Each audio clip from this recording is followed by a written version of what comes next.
ඉතිහාස ශෘංගාරේ ආලනුරා ඕවිල්ලේ හයිවාරු හැන්දෑවේ ආතල් කෝටියයිනේ ඉතිහාස ශෘංගාරේ ආලනුරා ඕවිල්ලේ හයිවාරු හැන්දෑවේ ආතල් කෝටියයිනේ අක්කරවත්තයි කියන්නේ ධර්මෙයි පැන පැන අහන්නේ වාරු කයිවාරු වාරු කයිවාරු ඉතිහාස කයිවාරුව ඉතිහාස කයිවාරුව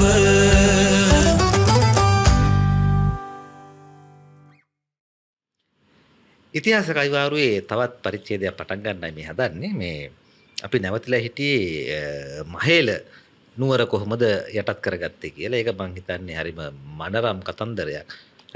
අපේ ඉතිහාසයේ තියෙන මොකද අපි කතා කරා මහේල කියන නම ඊටඟට මහේල කියන ඒ නාමය පිටිපස්සේ තියෙන මහා හෙළයාගේ කතා පුවත මේ දේවල් කතා කරගෙන තමයි අපි මහේල නුවර කොහොමද යටත් කරගත්ත ශෘංගාර කැරැල්ල සිද්ධ වුණේ.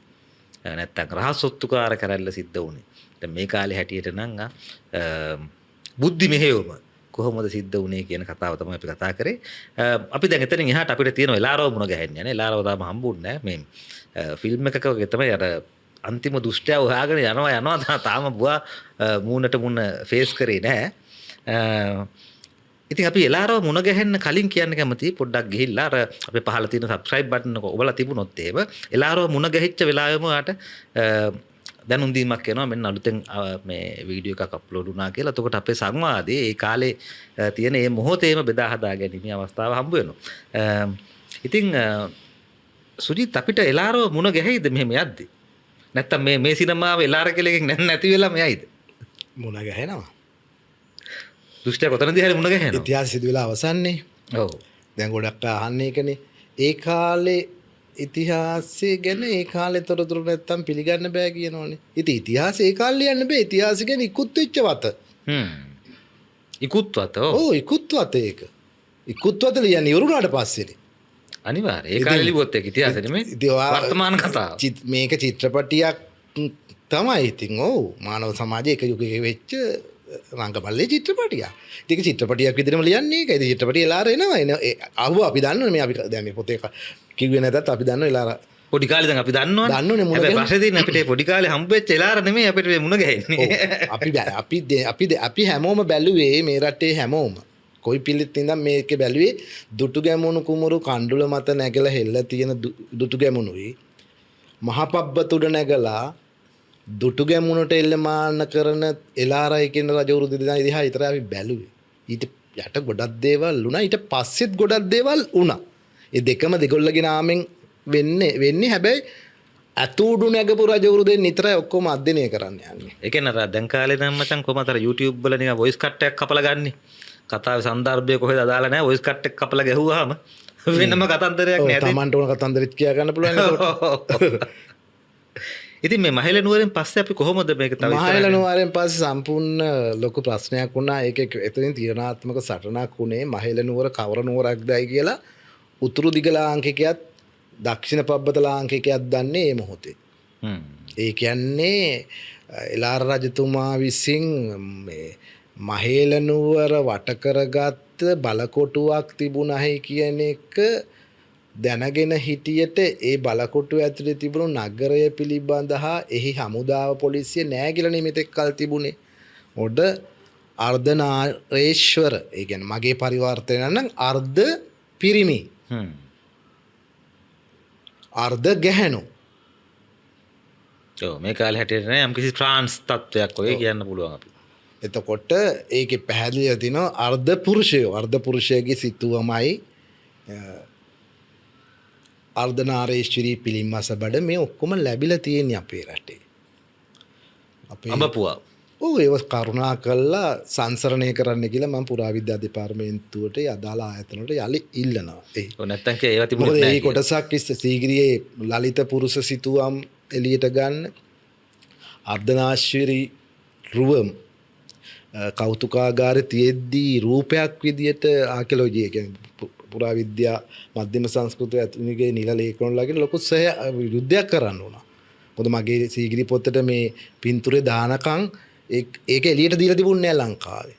පුරාවිද්‍යා දෙපාර්තමේන්තුව ළඟට දල සේයාපටයක් නැති වෙලා තිබුණා. ඒක හොයලා දීලා කාර්යභාරය කරන්න මම කැප වෙච්ච කෙනෙක් විදිහට මම දන්නවා. මේ ටික වහාම මේව කරන්න අපරාධයක් මේ කරන්නේ. ඒ කියන්නේ මේ සමහර ඒවා හම්බෙලා ආචාර්ය ඒ.පී. දරණියගල මහත්තයා කියන්නේ ශිරන්දරගල මෙතුමාගේ තාත්තා මේක හොයාගන්නේ 930 ගණන් වල සමහර ඒවා. දැන් අවුරුදු කොච්චර කල් ගිහිල්ලාද අපි මේව කතා කරන්නවත් තරන්නේ. කතා කරන්නවත් අපි අරන් නැහැ. ඒ ඉඳ ගිරිබාවේ සිට ඉබ්බාගමුවෙන් ඇතුළට ගිහිල්ලා ලංකාවේ තිබුණු අර්ධ පිරිමින්ගේ අර්ධ නාරින්ගේ රාජ්‍යයක් ගැන කුරුණෑගල විස්තරය කියන මේ මෑත කාලේ කියන්නේ 14 වෙනි සියවස කාලෙත් ලියවිච්ච පොත්පත්වල පවා තියෙනවා. ස්ත්‍රීන් විසින් පාලනය කරන ලද පුරරාජ්‍ය සමුදායක් දඹදෙනි කතිකාවත ගල උඩදිත් ලියවිලා තියෙනවා. ඒ කියන්නේ මේ මෑත දක්වා තියෙන තොරතුරු. ඉතින් ඒ තීර තොරතුරුත් එක්ක දත්තමය වශයෙන් පෑහෙන පුරාවිද්‍යාත්මක සාක්ෂි තමයි මේ. මේව කවුරුත් එකතු කරන්නේ. දැන් රම්මැණික මහවංශේ නැහැ. හැබැයි ජනවිත්තියෙන් ගෙනල්ලා අපි එකතු කරාමනේ සාලිය ගීදස පෙරුන්නේ. ඔව් එතකොට කතාව සම්පූර්ණ වෙන්නේ. එතකන් අපි දන්නේ නැහැ. ඔව්. එතකන් අරගොල්ලන් කිව්වේ මේ සාලිය කියලා පුතේ කියන්නේ කියන්නේ කිසිම සෙල්ලිපියක් නැහැ කියලා. හරි සෙල්ලිපි වල නිල වෙන්නේ නැති කොච්චර දේවල් ශෘංගාර රැවල් වල ලියනවද කියලා අපි දන්නවනේ. මචං අපේ ජීවිතෙත් තියෙනවනේ කොච්චර සෙල්ලිපි වල නැති ඒවා තියෙනවද? ඔව් හැමෝගෙම ජීවිතේ තියෙනවනේ. ඈ අපේ ජීවිතෙත් තියෙනවා. අපේ ජීවිතේ අපි සෙල්ලිපි වල සෙල්ලිපි වල පොත් පිටු වල නැති දේවල් කොච්චර තියෙනවා. අපි අපේ ජීවිතේ පුළුවන් තරම් දැන් ඕපන්ව ගත කරන මිනිස්සු හිටියත් අපි තුලත් තියෙන ඒ වගේ. ඉතින් හැමදේම මේකට අන්තර්ගතයි. ඉතින් ඒ නිසා මේ එදා ඒ කාලේ සැඟ යුතු රහසක් නෙවෙයි. අර්ධ පුරුෂයා අර්ධ නහරීව නෙලලා වැඳලා ඒ ගමේ පුරසභාවක සොකියානනතාවෙන් ජීවත් වෙච්ච ජන කොටස් හිටිය තමයි පණ්ඩුකාභය හදපු සුසැදි රාජ්‍යයේ ස්වභාවය. එතකොට එලාර රජතුමාටත් දැන් ඉන්න රජතුමා අනුර කුමාර රජතුමාටත් පන්ති ભેද ಜಾති ભેද නැතුව ආපහු සිළු රජුරුන්ට පිළිගන්න වෙන සංස්කෘතිය අද දක්වා තියෙනවා. දැන් කොළඹ හතට අත තියන්න බෑනේ ඔය කාටවත්. ඔව්. කොළඹ හතේ මිනිස්සු අපිට වැඩිය හැම පැත්තෙම ජීවන රටාවක් විඳිනෝනේ. පරිසර පද්ධතිය, පහසුකම්, නිදහස, ලෞකික ජීවිතේ, විදාස්මානය, කල්චර් ගොඩනැගුණු නගරයක සංස්කෘතිය ඒගොල්ලෝ විසින් නඩත්තු කරන සංස්කෘතිය නිර්බාධ රාජ්‍ය පවත්වන්න යනෝනේ. අපේ පාරවල වල කුණු දැම්මට කොළඹ හතේ පාරවල කුණු තියෙන දෙන්නේ නැහනේ රජදරුවෝ කවුරුවත්. රජදරුවෝ කවුරුවත්. කොයි රජදරුවා වුණත් තමුත් ඒ ගම දරුවා වුණත් එහෙමයි. ඉතින් ඒ කාලේ අනුරාධපුරේ කාලේ කුරුඳුවත්ත වගේ හැමතැනම නඩත්තු උනේ. අපි මේ කියන්නේ ඉතින් මචං හැබැයි මේ තමුත් මේ ගිහිල්ලා කොළඹ හතේ කුණු දාපන් කියන එක නෙමෙයි. ඒක ගරු කටයුතු වැඩක්. ඒක රටටම ලැබෙන ක්‍රමයක් ලැබෙන්න ඕන. නමුත් රටකට නොලැබුණත් ඒ කුරුඳුවත්ත වගේ නගරවලට අපිට නැතුණා ලැබෙන්න ඕනේ. ඒ නගරවත් එහෙම පවතින එක ලොකු. ඒ නගර තමයි ලංකාව පවත්වාගෙන ගියේ. ලංකාවේ සංස්කෘතික ධනවතුන්, කලාකරුවෝ, නිර්මාණ ශිල්පියෝ, රාජ්‍ය දේශපාලනේ, රාජ්‍ය සිවිල් සේවාවල දේවල්. මහිලනුවර එහෙමනේ මචං උඹ කල්පනා කරොත් එහෙම නිකන් ඔය රයන් එලිමන්ට් වගේ රංගහලක් තියනවට වඩා ඕක කඩලා මෙතනින් shopping mall එකක් ගැහුවොත් කොච්චර ලාභද කියලා නැත්නම් apartment building එකක් ගැහුවොත් කොච්චර ලාභද කියලා මේ සංස්කෘතික අවකාශය පවත්වාගෙන යාම වෙනුවෙන් ඒ මේ කොළඹ හතේ මිනිස්සු වැය කරන වටිනාකමක් තියෙනවා. ඔව් ඉතින් දැන් BMIC එක තියෙන වැවක්. ඒ වැත්ත එක ගමක්. ඒ ගම එක ලංකාවේ ප්‍රභූවරයෙක් ආරක්ෂා කරන් ආව කොළඹ ගල් BMS එකට හැදෙන දක්වා භූමියක් ආරක්ෂා කරගෙන ආපු. ඉතින් ඒගොල්ලන් හදපු නගරයක් නේ මේක. ඉතිහාසයක් තියෙන. ඒ වගේ තමයි මහේල නගරය. මහේල නගරයේ අනුරාධපුරය සහ මේ නැගෙනහිර රාජධානිය මේ සෝමාව මේ දේවිගේ මේ දක්වා ත්‍රිකුණාමලය දක්වා පැතිරෙන රාජධානියේ මේ දැන් මීට සති කිහිපෙට විශ්ලේෂණේ පාර සහ මුලින්ම පුරාවිද්‍යාඥයෝ හොයාගත්ත මම ඒගොල්ලෝ නමස්කාර කරනවා. මහේලනුවරට ගිහලා මම ලිපියක් ලිව්වා 1994 දම්සක් පත්‍රයට මම හරි සතුටු වෙනවා. ඊට අවුරුදු 30කට විතර පස්සේ ඒකේ පාර හොයාගත්තා. කිලෝමීටර් 7ක් විතර හොයාගත්තා. ඒක තහවුරු කරා අපි පස්සේ දවසක කියමු. උට ගරු පිණිසත් කියන්න ඕන. ඉතින් මට සතුටුයි මේක සහ මුලින්ම පාදගත්තම මේ ඔක්කොම වෙගේ. ඉතින් මම කියන්නේ තියෙන ස්ත්‍රීපුරයේ සිට තිබුණු පුරරාජ්‍ය වලින් සැදුම්ලත් මිනිස්සුන්ගේ දේශපාලනික කල්චර් නගරය වෙන්න ඕන ඔය මහේලනුවර කියන්නේ. ඒක ඉතා පැහැදිලිව නාරි පුරුෂයන් සහ නාරි ස්ත්‍රීන් විසින් යම් පාලනමය මේකකට එක්කන් ගියා. අදත් ලංක ඉතිහාසයේ නගරයක් පාලල වෙන්නේ බොහෝ දුරට එවැනි අමුතුම සරාග මිනිස්සු. ලංකාවේ සියලු නගර පාලනය වෙලා තියෙන්නේ ඒක අපි නූතන ඉතිහාස පරිච්ඡේදය උනන් කතා කරන එක ස්වභාවයක්. මොකද ඒ සුපිරි නගරයකට නායකත්වයේ දීම සඳහා සරාගිකත්වය අවශ්‍යයි. සරාගික පූර්ණත්වයේ වින්දනය කරපු කෙනෙක් අවශ්‍යයි. ඔව් නැත්තම් කියලා වෙනවනේ. අවශ්‍යයි. විශේෂයෙන්ම අදි නගරවල. ඒ කියන්නේ පණ්ඩුකාභය රජතුමා අපෙන්නේ උඹලටවත් දෙන්නේ නැහැ මං අනුරාධපුර දෙන සුපිරි නගරෙන්නේ ග්‍රීකයෙකුට. යවන වස්තුව ග්‍රීකයෙකුට දුන්නේ ඒකනේ. අදි නගරය අනුරාධපුරයේ තිබුණු අදි නගරය ලාංකික පුරවැසියෙකුට දුන්නේ නැහැ පණ්ඩුකාභය රජු. දැන් පණ්ඩුකාභය රජු යක්කුන්ගේ කියලා මතයක් ගොඩනගලා තියෙනවා. හරි ඒක යකා කියලා අපි පිළිගමු. ඒ යකා යකෙකුට දුන්නේ නැහැ ඒක. ඒක දුන්නේ ග්‍රීකයෙකුට. ඔව් ඒක අනුරාධපුර නගරාධිපතිකම දුන්නේ ග්‍රීකයෙකුට. ඒක හරි ඒ සම්ප්‍රදායත් එක්ක නඩත්තුවේද ලංකාවේ ස්වරාජ්‍ය ස්ත්‍රී රාජ්‍ය සමුදාය අපි පස්සේ දවසක මම හිතන්නේ ඒක හින්දා තමයි දැන් අපේ වුණත් මේක නිර්ප්‍රභු ආණ්ඩුවක් ආවත් මේ කොළඹ නගරාධිපතිකම දෙනකොට සැලකිල්ලට ගන්නවානේ. වෙන කාරණා ඒ කියන්නේ ඒ උරුමය මං හිතන්නේ තාමත් පවතීගෙන එනවා. ඔව් ඒක ලේසියෙන් ඛණ්ඩනය කරන්න බෑ කෙනෙකුට. අද දක්වා ඒක යම් ප්‍රමාණයකට අඩු මට්ටමින් හරි වෙනම සමහරු ඛණ්ඩනය කරපු අවස්ථා තියෙනවා. යලි ඒක ආයේ පිහිටෙන ඉබේම. ඛණ්ඩනය වෙච්ච අවස්ථා කීපයක් තියෙනවා. අමුතු චරිත අපි දවතු කොළඹ නගර සභාව ගැන වෙනම අපි කතා කරමු. ඒකද අමුතුම චරිත ඇවිල්ලා තියෙන්නේ. සරණමුත්තු මැතිනියලා වගේ අමුතු ඒවනේ මැතිතුමා අමුතු චරිත බිහි වෙලා තියෙනවා. ඉතින් කොහොම වුණත් මහේල නුවර කියන එක එතකොට හිතන්න දැන් කොළඹ හතට අත තියන්නේ නැහැ වගේ මහේල නුවර දිනු ස්වභාවයට කවුරුවත් අත තිබ්බේ නැහැ. මොකද්ද මේකෙන් කියන්නේ? සුංගාර රාජ්‍ය හකුලපු එලාරට මහේල නුවර සුංගාර රාජ්‍ය හකුලන්න බැරි වෙන හින්දා තමයි මම කවියේදී මහා වංශ කර්තෘවරයයි ඒකට නුවර කියන්නේ කියලා මම කියන්නේ මේක මතයි. පරිවර්තකය කරපු වරද ගැන අපි ගිස්කතිය කිව්වා. ඒතර මේ මහේල නුවරට නුවර කියන්නේ නැතුව මහාවංශ කර්තෘතුමා සහ දීපවංශ තෙරණියන් කියන්නේ මහේල රාජානන්. රාජපුරයක් ඒ පුරය තමයි අර සිංහලයෝ දෙමළු මේ රටේ හිටපු හැම වර්ගයකටම පණ්ඩුකාභය හදා දුන්නු බහුසරාග රාජ්‍ය. බහුසරාග රාජ්‍ය හැමතැනම හැකුළුණානේ. කාවන්තිස්සත් හැකලුව එලාරත් හැකලුව කාවන්තිස්සත් ගොඩක් හැකලුවා. හරිද? සද්ධාතිස්ස රජු කුමාරයාත් හැකලුවා. හොඳටම හැකලුවා. ඒකට කැරල්ල ගහලානේ ගැමුණු කුමාරයා යන්නේ. එයා මේක සමබර කරමින් එන අරගලේ පාමුලට මහේල මුණ ගස්සනවා. මහේලට යන්නේ ඉස්සලාලා තුම් පොට්ටක වටලාලා එලාර වටවංගුවක් හදලා තිබ්බේ මේකයි. කුරුඳුවත් අද ජයගන්නේ කවුද? ඒක පුදුමයක් වෙනවා. ලංකාවේ දේශපාලනේ උඩු යටිකුරු කොල්ල පොළවේ ගහනවා. එක මන් දන්නගෙන මොකද නූතන ඉතිහාසයේ එක පරිච්ඡේදයක ඒ වගේ අමුතු දේවල් වුණා. කුරුදුවත්ත නැත්තම් කොළඹ 7 අයිති ආසනේ සම්ප්‍රදායික තීරණේ මේ පැත්තකට තීරණයක් ගන්නවා කියන නොහිත දේවල් වෙන්න පුළුවන් අද. ඒක ලේසියෙන් ගන්න නැහැ නේ එහෙම. මේ මිනිස්සු අදාළ නැහැනේ නා ආණ්ඩුව මොකද්ද කියලා. ඔව් ඒකට ටිකක් ආණ්ඩුවට වඩා ටිකක් ඉහළින් ඉතින් ආණ්ඩුව දුප්පත්තුනත් ඒගොල්ලන්ගේ ආසනේ පවත්වාගෙන යන්න පුළුවන්. පිරිසක් නේ ඒගොල්ලන්. ඉතින් එහෙම අයට දේශපාලන චින්තකයන් ඉතින් බරපතල රැවටීමකින් වෙන්න බෑනේ සමහරවට. හරිද? මොකක් හරි එකක්. ඉතින් අද මේ තියෙන තත්ත්ව වෙනස් වෙලා තියෙනවා මං කියලා නේද? ඒ වගේ මම මේ මහේල නුවර තේරුම් ගන්න නැතුව දුටුගැමුණු රජතුමායි එළාර රජතුමායි දෙන්නම කොහොමවත් තේරුම් ගන්න බෑ. එතකොට අපි තේරුම් ගන්න ඕන පණ්ඩුකාභය රජතුමාගේ එකේ තියුණු ඒ බහුසරාග බහුපියවි රාජ්‍යයේ පියවියත්වේ නගරය නෙවෙයි මේක නුවර.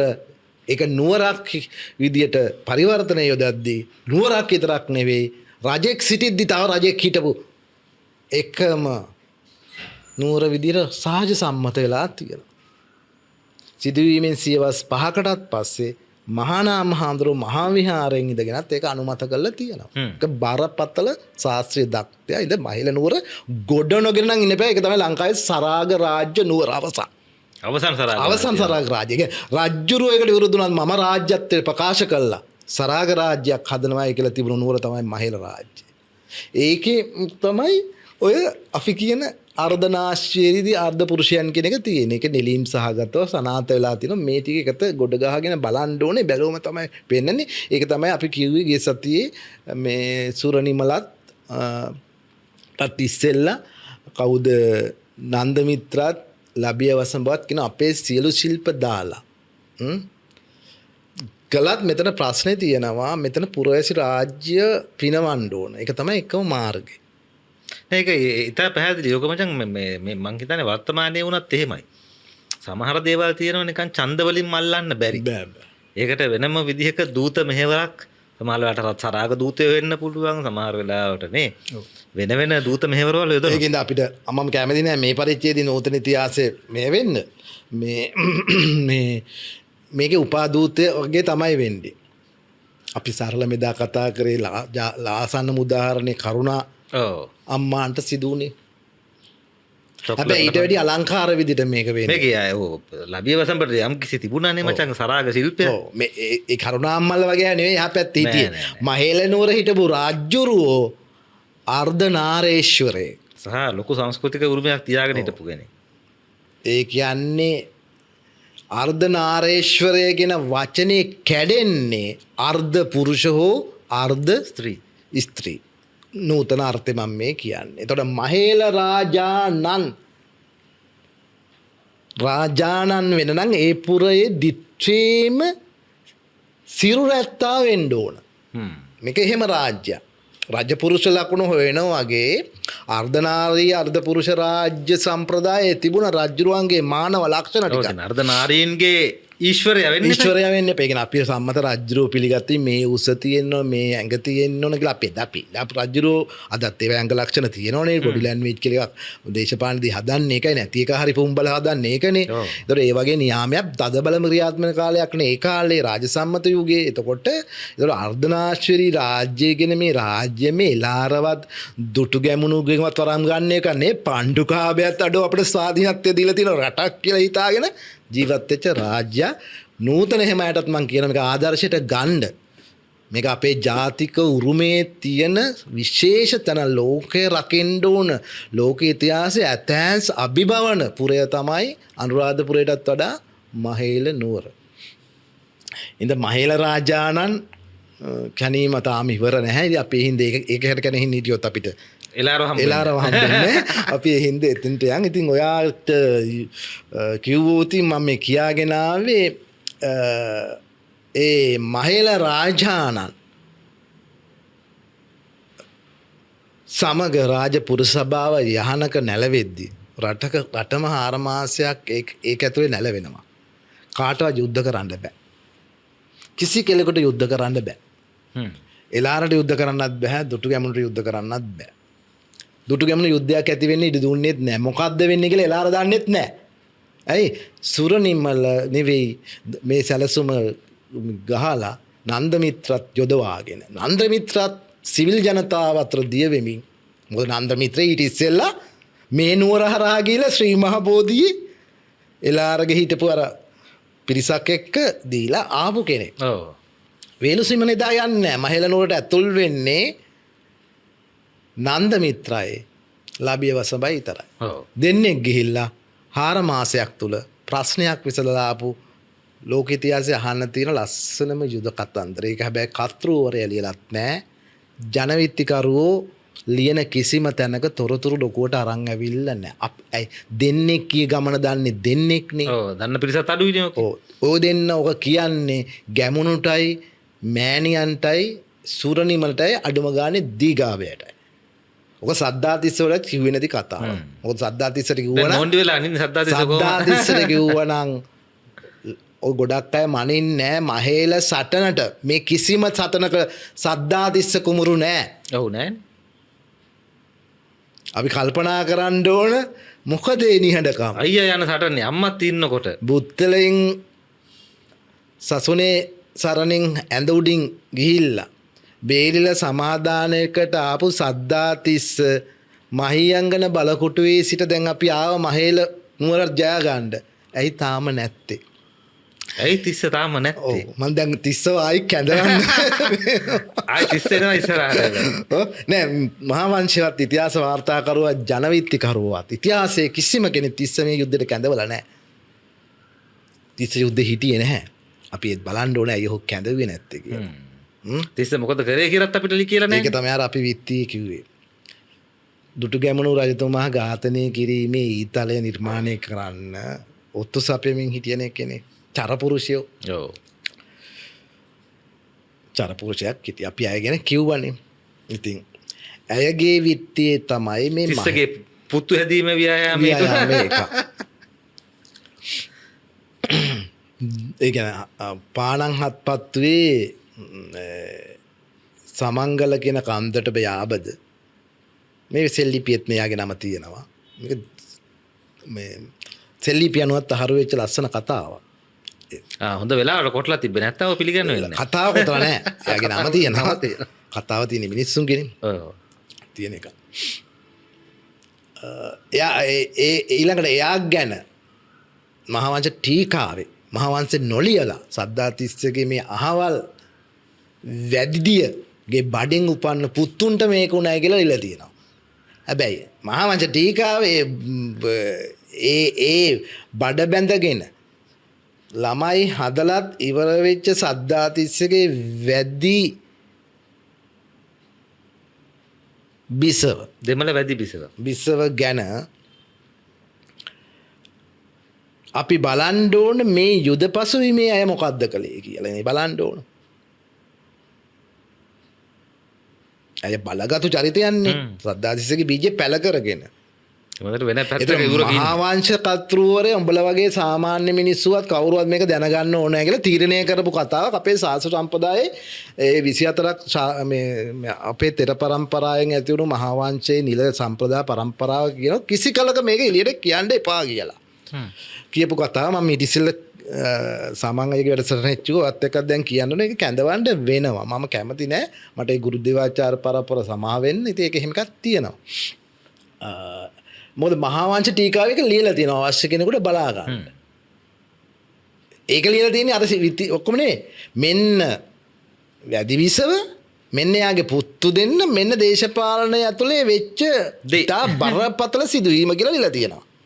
සම්බන්ධ කරගෙන උඹලා සතුයි කියලා තියෙන්නේ. ඒ දරුවෝ දෙන්න අවසානයේ දරසයකට පැනලා ජීවිතේ එක දවසේ පූජා කරනවා. සිරා ඒ හද කම්පිත පුවත මේ මහේල නුවරට සම්බන්ධ පුවතක්. ඊට පෙර. ඉතින් අපි ඒක සහමුලින්ම කියන්න මම සූදානම් නැහැ. මම මේ ටික කිව්වා. ඕනම කෙනෙකුට මේක ශාස්ත්‍රීයව බලා ගන්න තියෙන තැන මං කිව්වද. ඒ තියෙන්නේ මොකක්ද කොයි විදිහටද ඒක ලියලා තියෙන්නේ? මොකද්ද? ඒ ඔය දෙමළ මේ වැඩි මේ බිසවගේ පුවත දරුවෝ දෙන්නෙක් හිටියා. සද්ධාතිස්සට පෙර කල්ලි වැඩි බිසවකට දාව දරුවෝ දෙදෙනෙක් හිටියා. ඔව්. ඒ දෙදෙනා අහවල් හේතුව නිසා මෙහෙම දෙදෙනා දෑතල්ලා දරසෑයට පැන ජීවිතක්ෂයට පත් වෙලා ස්වන් ආත්ම පූජාවක් සිදු කළා. ඒක අහවල් හේතුව මොකද්ද? අහවල් හේතුන් වහන්සේ කියලා නෑ. අපි දන්නවා අපි ඒක නොකිය යුතු හේතුවක්. දරසෑයකට පැනලා දෙන්නෙක් දිවිනහ ගත්තාම මුන් දෙන්න මලේ මොකද කියලා අපි කියන්නේ බෑ. අපේ ශාස්ත්‍ර සම්ප්‍රදායක කියලා නෑ. දරුණු කුතුහලය දනවන හැඟිල්ලක් ඒක. අපි ඒක සද්ධාතිස්ස ඒක මොකක් වෙන්න පුළුවන්ද අපි උපකල්පනය කරමු. සද්ධාතිස්ස කුමරු කියන්නේ අපේ රජෙක්. ඔව් දුටුගැමුණු රජතුමාගෙන් පස්සේ රාජීතා විචක්ෂණව පාලනය කළා. වෙනවුල් මෙතන වුණාට ඒක ඉතින් අවුලක් නෙවෙයි රාජ්‍යපාලකෙක් එක නෑ වෙනස් නේ කොහොම? ඒක වෙනස් අනික ඔහුට ඉලක්කයක් තිබුණා රජකම ගන්න. ඔහු සාලියට රජකම දෙන්න නෙවෙයිනේ ආවේ. ඔව්. අයියට ඔටුන්න තියලා යා පසු බැස්සේ මම යුද්ධෙට එන්නෙත් නෑ. ඔබ කරගන්නේ ඔබගේ මගුල කිය. සද්ධාව වැඩෙන්න මෙයා පැත්තකට වෙලා හිටියා. වඩලා කියන්නේ පුදුම වැඩිල්ලක්නේ වඩලා තියෙන්නේ. හැබැයි මේ ප්‍රශ්නේ දන්නේ හින්දා තමයි මහාදේවිය පුතු ගෙට ගත්තේ කියලා අපි කිව්වා. ඔව්. හරිද? එතකොට ඒ පුතු ගෙට ගත්ත කතාව පිටිපස්සේ මේකනේ ඒකෙන් කවුරුවත් දැම්ම තීරණ ගන්න එපා. මම විශේෂයෙන් කියනවා සාලිය රජතුමා මේ සද්ධාතිස්ස රජ කෙරෙහි කිසිම දේශ සංකල්පයක් ඇති කරගන්න එපා. ඌ අපේ රටේ හිටපු තවත් හොඳම මට්ටමේ රාජ්‍ය නරේශ්වරයෙක්. ඔහු අපේ වතීත වංශකතාවල පසු අයියත් එක්ක එකතු වෙලා යන්නා වූ ඒ ඔක්කොම හොඳ මාර්ගවල යන කෙනෙක්. ගැන විතර මිනිස් සිතේ ස්වභාවය එහෙමයි. ඒක මහාවංශය දනවන්න ඕන හින්දා තමයි මේක යා ප්‍රයිවට් සාසන්ත ඉතාම අල්පයකට පාලි වලත් ගැඹුරටම ගිය කෙනෙකුට පමණයිනේ මේ අභිධර්මයේ තේරුම් ගන්න පුළුවන් වගේ ඉතිහාසෙත් ගැඹුරම ගිය කෙනෙකුට විතරයි මේ මහාවංශ ටීකාවේ අර්ථ නිරූපණය ගන්න පුළුවන් කොහොමද? ඒක නිර්දේශ කරන්නේත් නැත්තුව තියන් ඉන්නේ අර මිනිස්සු තර්කානුකූල ඉතිහාසෙ තමන්ගේ පිළට යොදාගෙන කරන ගොන් කෑලි ටිකක් තියෙනවනේ.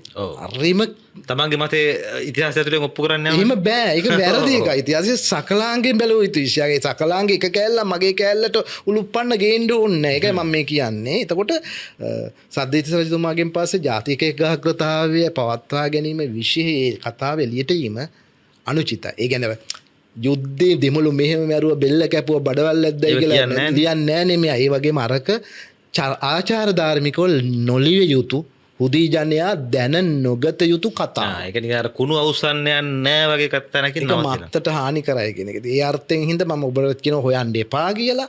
මම මේ කියන කතාව තියෙන හින්දා තමයි මේ ළමයි දෙන්න දිවිනසා ගන්න ඇත්තේ නැත්නම් දරසයකට පණින්න නැත්තේ කොයි වගේ වයසක වෙන්නේ නැද්ද? තරුණ වයසක. ගණන් හැදම අවුරුදු 27ක් 29ක් වගේ මගේ ගණන් හැදිල්ල එක අඩු වෙන්න පුළුවන් අවුරුදු දෙක තුනයි. යා ඔව් හැබැයි පොඩි ළමයි නෙමෙයි. පොඩි ළමයි නෙමෙයි.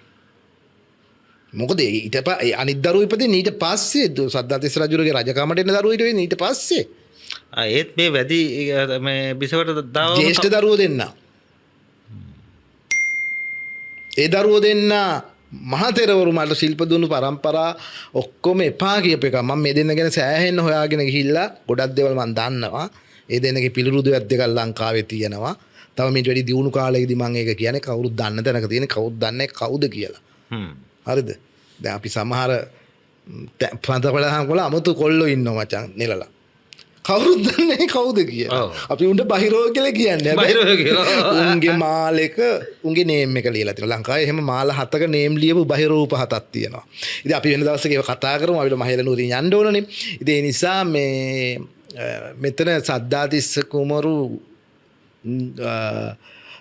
යුද්ධයට එන්නේ නැතුව ආර්ථිකය සරුසාර කරන්න පිටමං කරලා තියෙන වෙලාවේ සද්ධාතිස්සගේ නුරාලය නෙවෙයි මේක.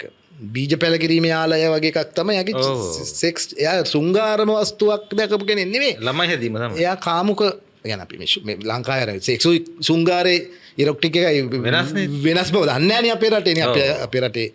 ළමයි හැදීම කියන එක නෑ බලයක් විදිහට නෙන්නේ. ඔය කොච්චර කිව්වත් ඔයත් කියනවනේ මේ සෙක්ස් සහ සුංගාර දෙකක් කියන එක තේරෙන්නේ නෑනේ. ඒ වගේ එක තියෙන එක. එහෙනම් ඒක ඒ මානයත් හිමින් බලමින් කියන්න ඕනේ. එතකොට මම මේක පැහැදිලි කරන්න ඕන හින්දා කියන්නම්. සද්ධාතිස්ස කුමරු ඒකට හවුල්ුන්නේ නැතු බව ඉතා පැහැදිලි. මෙතන නොදෙනුවත් ඔත්තු සේවයක් කරහා දුටුගැමුණු රජතුමාගේ නිල සිරුරේ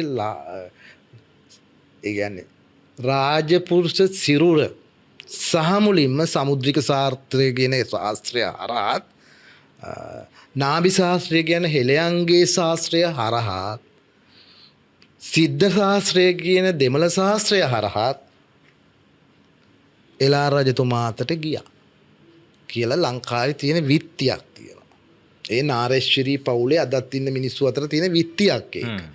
මේ ඔක්කොම කතා ටිකත් එක විත්තිය ගෙනාම කන්නාඩිය බැලුවා වගේ මට ෆිල්ම් එක වගේ කතාව කියන්න පුළුවන්. වෙලා තියෙන්නේ මේකයි මේක වෙලා තියෙන්නේ මේක තමයි අර මංගේ පුතුට ගෙට යන්න කිව්වේ. දීඝජන්තුගේ ඊතලේ පැමිණෙන්නේ කුමරුගේ කොතන තියෙන තැනද? කුමරුගේ මරු ලකුණ තියෙන තැන පොඩි කාලෙම කියලා තිබ්බා. මේ මරු ලකුණ එතනින් තමයි ගියේ. ඒක ඊට අවුරුදු දුටුගැමුණු රජතුමා මිය පරලොව ගිහිල්ලා අවුරුදු 40කට 40 සමයන් 34කට නෑ 24කට වගේ හොත් 29කට වගේ කාලය තුල ලංකාවේ කේන්ද්‍රීය දේශපාලන මතු වෙනවා. ඒක මම ඒක වෙලාවේදී කතා කරන්න. ඒ වැද්දී එනවා. රම්බක දේශපාලන ප්‍රශ්න එනවා. වැද්දිය කැඳවනවා අපි වේදිකාවට සභයට. මහාවංශ කතුවරු කැඳවිලා නැතුණාට මං කැඳවනවා. උන්වහන්සේලා අවශ්‍ය දත්තනක ඉල්ල තියෙනවා. දැන් මේ කතාව කියපී කිය. ඒ නායකහාල සියලු දෙනාමට සමාවන සේක්වා එමම් ජනගත කළා අද. ඒක ලංකාවේ කිසිම ඉතිහාස ලේඛන සම්ප්‍රදාය පවත්වා ගන්නමු කිසිම ශාස්ත්‍රීය උගතෙක් මෙතෙක් කළ නැති වැඩක් මම මේ කළේ. ඒක ශාස්ත්‍රීය ප්‍රශ්නයක් තියෙනම් අවිල්ල අපි වෘත්තව බේරගමු. ශාස්ත්‍රීය ප්‍රශ්න කියනවා. හොඳ ඒවා. ඔව් තියෙනවා වෘත්තව බේරගමු. ඒවා අතන මෙතන ගල් ගහලා කරන්න පුළුවන් නේ. හොඳ සභාවක අපි ශාස්ත්‍රීය ශික්ෂිත සභාවක ඉතිහාසය දන්නවනම් වාඩිලා කතා කරමු කාත් එක්ක. හරි. ඉතින් අපි මහේනනුවරින් යන්නේ නේද? ඉතින් සුරනිමලගේ මේ සුරනිමලගේ ඊළඟ වැඩේ එන්නේ. හරි. සුරනිමල දැන් සුරනිමල ඇතුළුන්නේ නැහැ නේ මහේනනුවරට. කොල්ල වට දෙනාම කුමරුත් එක්ක එළියේ ඉන්නේ. යුද්ධ නෑ. යුද්ධ නෑ මුන් කකාපිපි ඉන්නවා ඇති අතරේ. ආපු එලාරගේ හමුදාවටත් කරන්න යුද්ධයක් නෑ, ඇටැකයක් නෑ. මහේලනුවර සුපිරි අර්ධ සුපිරි රාජ්‍ය සමගි සුංගාර වෙළඳ නාගරික විරාමයක තියෙන්නේ වැඩි. විරාමයක් කියන්නේ මොකද? ඒ ජනතාව පැත්ත කිසියකට සහභාගී වෙන්නේ නෑ. අර මං කිව්වේ මෙහි කොළඹ සෙවන් මිනිස්සු වගේ තමයි. ඔව්. ඊළඟට ඒක අපි කියන ඔය අර්ධ පුරුෂ රාජ්‍ය සහ අර්ධනාරි රාජ්‍යයේ සම්මිශ්‍රණ ලක්ෂණ සහිත සියලු මිනිස්සුන්ගේ භාව ශෘංගාර සියල්ල තියෙන පොදු රාජ්‍යයක්නේ. කාටවත් තහනමක් නැති තැනක් නේ මේක. නීතියයි කිසිවක් නැති. විඳීමයි හැමදේම ඇති. පනවාගත් තහනමක් නැති රාජ්‍යකනේ ලංකාව කවදා. ඒ රාජ්‍ය ඉතුරු වෙච්ච අවසාන රාජ්‍ය මේ. පණ්ඩුකාභය හදපු එක මේ දිගටම කරේ වැරදීමකින් දේවානම්පියතිස්ස ඉස්සරහතුමාට ටිකක් බුදුදහමට මොවා වෙලා ඛණ්ඩනය කරන්න උනා. ජෛනයන්ට මොවා වෙලා ඛණ්ඩනය කරන්න උනා. අශෝක රජුගේ එකනොත් ටික ටික කෑවා. එලාරේකට හොඳටම කෑවා. එලාරේ සම්පූර්ණ කෑවා. එලාරට විරුද්ධ ප්‍රතිපක්ෂ විදිහට කාවන්තිස්සත් ඒකම තමයි කර කර හිටියේ. එච්ච දරුණු විදිහට කරේ නෑ කාවන්තිස්ස රජතුමා. එතුමා යම් දෙයක් කළා. එතුමාගේ ප්‍රශ්නයක් තිබුණනේ. එතුමාගේ ප්‍රශ්නේ අපි කතා කරා. විහාර මහදේවී තමයි මේක ඇත්තටම අනිත් පැත්තට හරවලා ගත්තේ. මහදේවී මේක අනිත් පැත්තට හරවලා දකුණට කිව්වා තාලේ නම් ශෘංගාරයයි. ඒක තමයි සිංහලයාගේ ගමන කියලා. ඊළඟ ශෘංගාර පුතෙක් හැදුවා. ශෘංගාර ආදර කතාවක් එක්ක ශෘංගාර ගැබක් පිළිබඳ කතාන්දරවල අපි ඇවිදින්නේ. ඕලන් තේරුම් ගන්න ලෝකයක සමාජික මතමානයක් වෙනස් වෙන්න ලංකාවේ මේ ශෘංගාරයමයි බලපෑවේ. අම්ම විහාර මහදේවී ශෘංගාර වස්තුවාදය ශෘංගාරවාදය තවරන් ගියපු එක තමයි මේක කළේ. ඒක මහාවංශ කතුවරයා අපි විශ්කරන උන්වහන්සේ හරීම මානවීය මේක තේරුම් ගන්න තියෙනවා. කුවේණි අම්මගේ සිරියහනේ රන්සල් යහනේ ශෘංගාර රැයේ ඉඳලා නොනවත්වාම අපි ශෘංගාර ලෝකේ අරන් යන්නේ ඒකයි. මොකද ජාතියක ජීව කතාව කොහොමද තියෙන්නේ පළල්ම ශෘංගාරය ඇතුලේ. මේක තේරුම් ගන්න මහාවංශික වියකට ඒක මේ චූල වලින් බලන්න පුළුවන් පොතක් නෙවෙයි. චූලයන්ට තේරෙන්නෙම නැහැ. ඒක මේ වැඩි හිටි පොතක් ඇත්තට. ඒක ගිහි සැප නිදපු නැතිවන්ට පැවිදි සැප කියන එක ලබා ගන්න බෑ. උන් ගිහි සැප හොයන්නේ ඒක ඇතුලේ ගිහි. පැවිද්ද වෙලත් ඊළඟට ගිහි සැප හොයන්නේ. ඊළඟට ගිහියා ගිහි සැප විඳින්න නැතුව ධර්ම සැප විඳින්න ගියාම ඌට සැප දෙකම නැති වෙනෝනේ. පැවිද්දට නම් ගිහි සැප විඳින්න නැතුව පැවිදි සැප යන්න ගියාම ගිහි සැප හරි හම්බෙනවා. ගිහියලා හරියන්න පුළුවන්. ගිහිය පැටලුනොත් එයාට දෙකම නැති වෙනවා. මේ අපේ රටේ වෙලා තියෙන්නේ ඒක. දෙපැත්තටම පැටලිලා. මේ මොහොතේ. මේ මොහොතේ පැටලිලා නැහැ. අහිමි වුණාට දැන් මේ අහිමි මොකද්ද කියලා දුටු ගැමුණු පෙන්නු. ජාතිය නේ වැදගත් වෙන්නේ ශෘංගාරයයි. මේ ලාර ජාතියක් නේ හදන්නේ කියන එකනේ පෙන්වන්නේ කොහොමද? ඒ ජාතියක් කියලා මොකක්ද හදන්නේ අන්තිමට? සෙක්ස් නැතිකම ජාතිය කියන්නේ කියලා ඇහුවේ නේ. ශෘංගාර නැතිකමද? සතුට නැතිකම. ඔව් සෙක්ස් විතරක් තියෙන කමද ජාතිය කියන්නේ නෑ. සෙක්ස් නෙමෙයි ශෘංගාරය තියෙන තැන තමයි ජාතිය වගේ එකක් නේ. මේ දුටුගැමුණුගේ මේ මම මේ ගෙන ඉතින් මහේලනුවර අපි නවත්තන්නේ මේ කතාව ලියා ගන්න. ඊටාම තදබල තීරණයක් අරගෙන. තමන්ගේ බෑන රජ වෙලා ඉඳි බය නැතුව රාජද්‍රෝහී වචනයක් තමන්ගේ පොතේට ඇතුල් කරන්නෙත් ඒකයි. අනුරාධපුර රාජධානියේදී නැවත ගමකට සිටියකට රජ පදවියක් දෙන එකම තැන තමයි මහේල රාජානන්. කිසිම තැනක් නැහැ ලංකාවේම. ශෘංගාරය ගැන ලංකාවේ එහෙම බලපවත්වපු තැන. ඒ කියන්නේ වට තේරෙන්නේ රාජ ප්‍රොටෝකෝල් එක අනුව එහෙම ලියන්න බෑ. ඔව් බෑනේ. එහෙම ලියලත් මහාවංශය තහනම් කරන්න බැරි වුණා. ඒක තහනම් කරේ නෑ. ඒ වාක්‍ය අයින් කරගන්න නැතුව ෂේප් එකේ වෙන විදිහට ට්‍රාන්ස්ලේට් කරා. ට්‍රාන්ස්ලේට් කරන එක නෙවෙයි. මුල් කතරුවට ඒක ලියලා යනවනේ. ඒක ලිව්වනේ. මහේල රාජානන් කියලා. ඒවා අනික තමයි මෙහා මේ වෙදි පාවිච්චි කරන ඡන්දස් තස්තම. ඒකදාරෙන දූපෙනං චතුමාසේ වසන්තාහි ගණේය මහරජන් මන්ත යුද්ධේන භූමිකෝ වගේ ඒකෙන් තමයි නැත්තම් මහාවංශය සංස්කරණ මණ්ඩලයකට ලක් වෙලානේ එළියට එන රාජ්‍ය පුස්තකාලේ. ඔව්. මේකත් කට්ටියක් ඉඳන් ටෙස්ට් කරනවා. ඔව් ඊට පස්සේ ඉතින් පිරිවෙන් වල අනුමත පොත කරන්න ගියාම සජ්ජායනාව පවත්වන්න ඕන. ඒක අපි පස්සේ මාස 6ක් ලංකාවේ සියලු ඉතිහාසඥයෝ තූපාරාම මළුවට රැස් වෙලා සජ්ජායනා කරලා පිළිගත්තේ මේක. වාදයක් ගියා මේ ගැන. පුදුම පොතක් නේ මචං මේ. ඒක තමයි මෙයා මේ මිනිස්සු මොනවද මේක ගැන දන්නේ ලංකාවේ උගත්තු හිතන්න කල්පනා කරලා අධ්‍යයනය කරන්න. ඒ ගැන වාර්තාවක් තියෙනවා. හරි ඒ ගැන ඉතිහාස පොතේ වෙනම වාර්තාවක් තියෙනවා ලස්සන. එහෙම කළා කරේ සීල වාදවලට විවුර්ත කරා. ඔතන ඒකෙදිවත් අහුනේ නෑ මේක මේ රජෙක් ඉන්නකොට ප්‍රොටෝකෝල් එක කඩලා මේක ලියලා තියෙනවා කියලා. අහුණා. ඒක හැබැයි කවුරුත් වෙනස් කරන්නේ නැහැ. තමයි හික්කඩුවේ ශ්‍රී සුමංගලහාගේ ඥාන පරම්පරාව මේ ප්‍රශ්නයට මුහුණ දෙනවා මහාවංශය පරිවර්තනය කරද්දී. අපි මේ කියලා යනවද යුද්ධෙට? ඕනේ නැද්ද? අපි ඒක කිව්වා. ඒක ට්‍රාන්ස්ලේට් කරද්දී ඔය වචන වෙනස් කරා කියන එකනේ. ඔව්. දැන් ඒක දෙසරයක් දෙසරේම වෙනස් කරා. ඊළඟ 83 ජේ.ආර්. ජයවර්ධන මණ්ඩල මහත්තයාගේ ප්‍රශ්නෙට ආයාවනේ සංස්කෘති දෙපාර්තමේන්තුවේ පරිවර්තනයටත් මේ ප්‍රශ්නේ ආවා. ඒක නුත් කරා. හැබැයි සුමංගල හාමුදුරුවෝ වරහන් ඇතුලේ අපිට පොඩි වචනයක් දානවා. රාජ කියන තනාත කරා. සුමංගල හාමුදුරුවෝ බටුවන් තුඩාවේ පරිවර්තනය කරා. මහාවංශී ශාස්ත්‍ර පන්තියේ ගිහියයි පැවිද්ද එකතු වෙලා පරිවර්තනය කරන්න මේ පොත. ඔව්. ලෞකිකත්වයයි දෙකම එක්කහුව වෙන්න ඕන පරිවර්තනය. ඒක මාර එකක් නේ. ඒකයි පටුවන් තුඩාවේ කියන ගිහි පිරිමියයි. හික්කඩුවේ ශ්‍රී සුමංගල මහා හාමුදුරන් වහන්සේ උන්වහන්සේ එකතු වෙලා මේක කළේ. එයා වරහනේ පොඩි රාජයක පෙන්නනවා. මොකද දාන්නේ ඒකට? රාජ කියන එක පෙන්නනවා. ආයා පොඩි සලකුණක් දාලා රාජ ගෘහ කියන අර්ථය දෙන විදිහට දෙනවා එයා. රාජ නුවරක් නැතුනේ රාජ ගෘහ වගේ. මෙයාලා මේකෙදි දෙන්නේ කෙලින්ම නුවර කියලා. ඒ මොකද වික්ටෝරියානු රාජ්‍යය බිහි වෙලා ඊට පස්සේ නැවත අපි නිදහස ගත්තට පස්සේ සිදුවන පරිවර්තනයක්. ඔව් ඒක බාර ගන්න බැරි ප්‍රශ්නයක් වෙනවා. මෙන්න බලන්න අපි වැටුණු පටු තැන. සුද්දත් අපිට ඒක ලියන්න බාධා කළේ නැහැ. මෙතන පොඩි බාධාවක් උනේ රාජ්‍යයට වැඩිය දෘෂ්ටිවාදීම ප්‍රශ්නයක් උනේ. ඒක පරිවර්තනය කරපු අය දන්නේම නැතුව අර දෘෂ්ටිවාදී අරන් තිබුණා. ඉතින් ඒක මං හොයාගෙන ගියාට පස්සේ තමයි සුමංගලහාගේ ශාසන පරම්පරාවේ හිටපු යතිවරු ඇවිල්ලා කිව්වා මෙන්න මේක මෙහෙම ප්‍රශ්නයක් තියෙනවා. මොකද මේක ගැන වික්ටෝරියානු ආණ්ඩුවේ නිලධාරීන්ට එක්ක ඉතාම සමීප උගත් හාමුදුරු කෙනෙක් හිටිය සියම්නේ මහානිකායේ ශාස්ත්‍ර සම්ප්‍රදායේ මේ එළියට ඇවිල්ලා නැති ඉතාම වැදගත් අතට ලංකාව ජාත්‍යන්තර වශයෙන් විශාල විදියට වැඩ කොටසක් කරපු නායක හාමුදුරු කෙනෙක් හිටියා ලංකාවේ. ඔය මාලේ වන සංඝ පරම්පරාව. තාම ප්‍රබල සංඝ පරම්පරාව ලංකාවේ අතිශය කීර්තිදර මහා වෙද පඬිවර පරම්පරාවකුත් ඒකේ අතුශාඛාවක ඉන්නවා. ඔව් මාලේ වන වෙද පරම්පරාවක් ඥානිස්සර හාමුදුරුවෝගේ මුල් සංඝ ගුරුහාංගේ ගැන මම මේ කියන්නේ. උන්වහන්සේගේ නම නිකන් එළිය කතාවේ නැති චරිතයක්. ඉතින් ඒ උන්වහන්සේගේ වැදගත්කම හින්දා තමයි මාලේවන කියන නම නිකන් සංඝ රැව් දෙමින් සංඝ තාරකා ගොඩක් හැදුවා. ඒගොල්ලන් වෙනස් චරිත ගොඩක්. ඉතින් මේක උන්වහන්සේ කිව්වහම තමයි එඩිටර් බුඩත් මේ දෙදෙනා මේක දාන්න ඉංග්‍රීසි ආණ්ඩුවත් යම් මනාපයක් පෙන්නලා නැහැ. ඔය ඉංග්‍රීසි ආණ්ඩුව මචං කාමසූත්‍රය පරිවර්තනය කරනකොටත් ඇරෙක් කියලා තියෙන්නේ. ඔව්. ඉතින් ඒක කෙලින් සුමංගලහාන්ට කියන්න ගිහිල්ලා නැතුව මේ මාලේවන මහානායක හාමුදුරුවෝ හරහා තමයි සුමංගල හාමුදුරුවන්ට සැලකර සිටින්නේ. මේ පොත ස්තිරියන් වහන්සේ ගහන්නේ ඉංග්‍රීසි ආණ්ඩුවනේ.